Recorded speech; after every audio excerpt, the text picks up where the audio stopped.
सबु पापरु क्षमा केते वर्ष बयस जाए मिली थाए। आपण माने तो जानती सबु मनुष्य समान नुहंती आ समस्ते सर्वगुण संपन्न नुहंती। केबे केबे मनुष्य जानिशुणी आ केबे केबे अजाणतरे बहुत प्रकारर भूल करि थाए, जहाकू हिंदू धर्म शास्त्र रे पाप बोली कहा जाए। जो पापर फल मनुष्य को भोगिबाकू ही पड़ी थाए।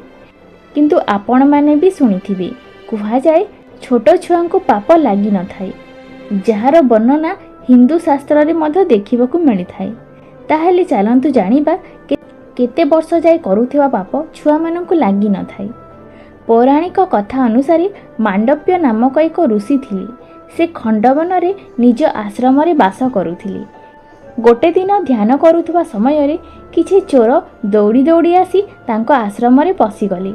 एहा देखि मांडव्य ऋषि पचारिले, तुमे माने काहा डर रे दौड़ुछ?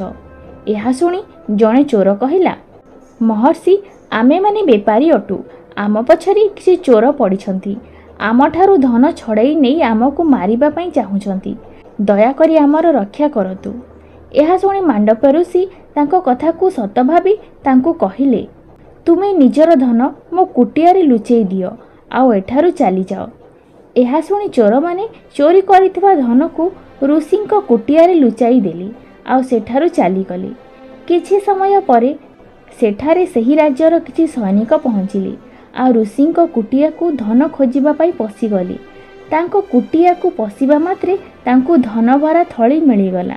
एहा देखि सैनिक माने मांडव्य ऋषि को सही चोर मानकर सहकारी भाबी नेले आ तांको बहुत खराब कथा सुनाइले। एहा सुनी मांडव्य ऋषि कहिले, मु तो सेमानंकु बेपारी भाबी सेमानंकर सहायता करुथिली। सेही सैनिक मानक भितरु जणे सैनिक कहिला, तुमे ठक एबे धरा पड़िथिबारु तुमे एमिति कहुछ।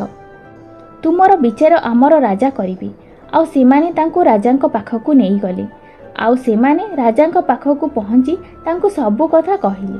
सैनिकंको कथा सुनी राजा ऋषिंकु कहिले, तुमे साधुंक नारे चोरी काम करुछ, तुमको दंड मिलिबा निहाती दरकार। एहा कही राजा सैनिक मानकु आदेश देले, एई ठक ऋषि को फांसी दिया जाऊ। मांडव्य ऋषि राजा को बहुत बुझेइबा पई चेष्टा कले जे से निर्दोष अटंती, हेले राजा मानिबा पई राजी नथिले। एहा परे सैनिक माने राजांको आदेश अनुसार ऋषि को बाहर को नहीं आ गोटे जगार फांसी देदेले। किंतु मांडव्य ऋषि निज जीवन सारा भगवानक ध्यान रे लीन रहुथिले। भगवानक चमत्कार से फांसी रे झुलिबा परे मध्य तांकर किछि होई नथिला। एहा देखि सैनिक माने आश्चर्य होई गले आ राजांकु जाई सबु कथा जणाइले।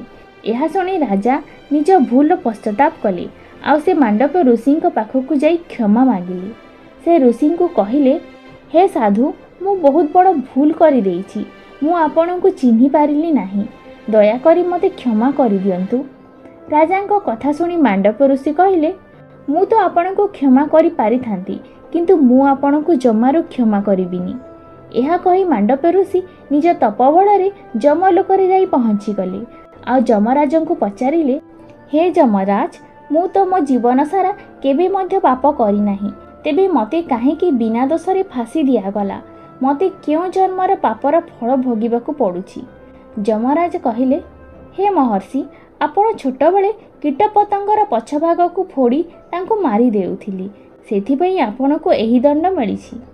एहा सुनी मांडव्य ऋषि कहिले, आम धर्मशास्त्र अनुसारे जन्मरु नहीं 12 वर्ष जाए आमे जहा करू ताकू पाप बोली धरा जाए नाही, कारण सही समय रे बालकर ज्ञान आसी न थाई, अर्थात ताकू धर्म आउ अधर्मर ज्ञान होई न थाई। तेणु भगवान मध्य छुआ बेलर पाप को क्षमा करि दियंती। किंतु आपण मते मोर छुआ बेले करितिबा भूल को पाप कही मते दंड देई भूल करिछंती। आउ आपण एहा मध्य जानिथिबे, दंड देवा लोक पापर अनुपात देखि पापर दंड देइथांती। पापरु अधिका दंड देले ताहा मध्य अन्याय अटे।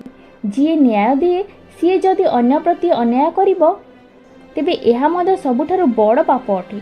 तेणु हे धर्मराज, मु आपणको अभिशाप देउछि, आपण पृथ्वी लोकरे मनुष्य भावरे जन्म नेबे, जेउठी आपण न्याय ओ अन्यायर विचार करी करी थकी जिबे, आउ एहा ही हेबो आपणको पापर दंड। मांडव्य ऋषिठू अभिशाप पाई धर्मराजंकु द्वापर जुगरे विदुर भावरे जन्म नेबाकू पड़िथिला। तेणु एही कहानी आमको यह जाना पड़े जे 12 वर्ष जाए करा जाउथिबा भूल को पाप बोली धरा जाए नहीं। आउ एही बयस जाए करा जाइथिबा भूल को भगवान मध्य क्षमा करि दियंती। किंतु 12 वर्ष परे करा जाउथिबा भूल दंड मनुष्य को भोगिबाकू पड़ी थाए। भगवान श्रीकृष्ण अनुसार सबुठारु बड़ पाप भ्रूण हत्या अटे।